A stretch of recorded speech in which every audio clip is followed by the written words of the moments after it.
बिस्मिल्लाहिर्रहमानिर्रहीम। अस्सलाम वालेकुम नाज़रीन। 49 न्यूज़ के स्पेशल वीलॉग के साथ मैं हूं बाबर अली बिशारत। नाज़रीन, आज 29 जनवरी है और दिन है इतवार का, और आप रात के तकरीबन 9 बजे ये न्यूज़ वीलॉग सुन रहे होंगे। नाज़रीन, आज हुकूमत पाकिस्तान ने अचानक पेट्रोल और डीज़ल की प्राइसेस के अंदर जो है वो 35 रुपये फ़ी लीटर के हिसाब से इजाफा कर दिया है। इस इजाफे की वजह से जो महंगाई के शिकार जो आवाम थी उनकी कमर टूट के रह गई है, और इसके ऊपर ट्रांसपोर्टर हजरात ने शदीद एहतजाज किया है। रक्षा यूनियन ने शदीद एहतजाज किया। उनका कहना था कि हम इन कीमतों के ऊपर जो है वो अपना कारोबार जारी नहीं रख सकते। पहले ही आवाम महंगाई से मारी हुई है, मुसाफिरों की तादाद कम है, जिसकी वजह से हमें अपने कारोबार को आगे मज़ीद जारी रखने के अंदर शदीद मुश्किलात का सामना है। इससे पहले आपको बताते चले कि नई कीमतों का ऐलान होने से पहले भी पेट्रोल पंप्स के ऊपर जो है वो पेट्रोल और डीजल की शॉर्टेज का सिलसिला जारी था। पेट्रोल पंप्स के ऊपर लंबी लंबी कतारें थी और लोगों को, शहरियों को पेट्रोल के हसूल के अंदर शदीद मुश्किलात का सामना था।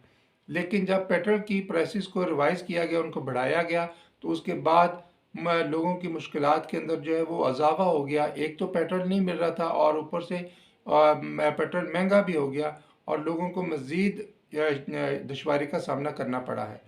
इसके साथ साथ आपको बताते चले कि महंगाई और बेरोज़गारी से पिसी हुई आवाम जो है उसके नौजवान मुख्तलिफ़ किस्म की मुजरमाना सरगर्मियों में मुलव्वस हो रहे हैं। और सबसे ज़्यादा ये कि बेरोज़गारी से तंग आए हुए जो नौजवान हैं वो मुख्तलिफ़ किस्म की डकैती और राहज़नी की वारदातों में मुलव्वस पाए जा रहे हैं। और इसके साथ साथ जो नौजवान हैं वो शदीद डिप्रेशन की वजह से मंशियात का भी बेदरेग इस्तेमाल कर रहे हैं।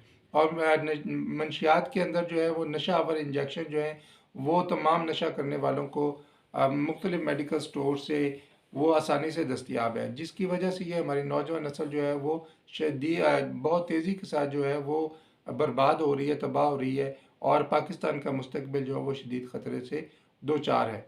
हुकूमत पंजाब और ख़ुसूसी तौर पर ज़िले हुकूमत ज़िला कसूर से इस बात का मुतालबा किया गया है कि वो इन तमाम नशा आवर जो अशिया फ़रोख्त करने वाले हैं उनके ख़िलाफ़ फौरी तौर पर शदीद किस्म की कानूनी कार्रवाई करें और उनके ख़िलाफ़ घेरा तंग करें और उनका किला कमा करें, ताकि हमारी नौजवान नस्ल जो है वो बच सके। और इसके अंदर ख़ास तौर पे महकमा हेल्थ की जो उनकी कारकर्दगी के ऊपर एक सवालिया निशान है। महकमा हेल्थ की निगरानी के अंदर जो है वो तमाम मेडिकल स्टोर्स काम करते हैं, मगर अक्सर मेडिकल स्टोर जो है वो नशा और जो इंजेक्शंस वो फ़रोख्त करते हैं, जिससे महकमा हेल्थ की जो कारकर्दगी है वो बुरी तरह मुतासर हो रही है, और महकमा हेल्थ को अपनी कारकर्दगी बेहतर करने की ज़रूरत है। नाज़रीन, ये था हमारा आज का न्यूज़ वीलॉग।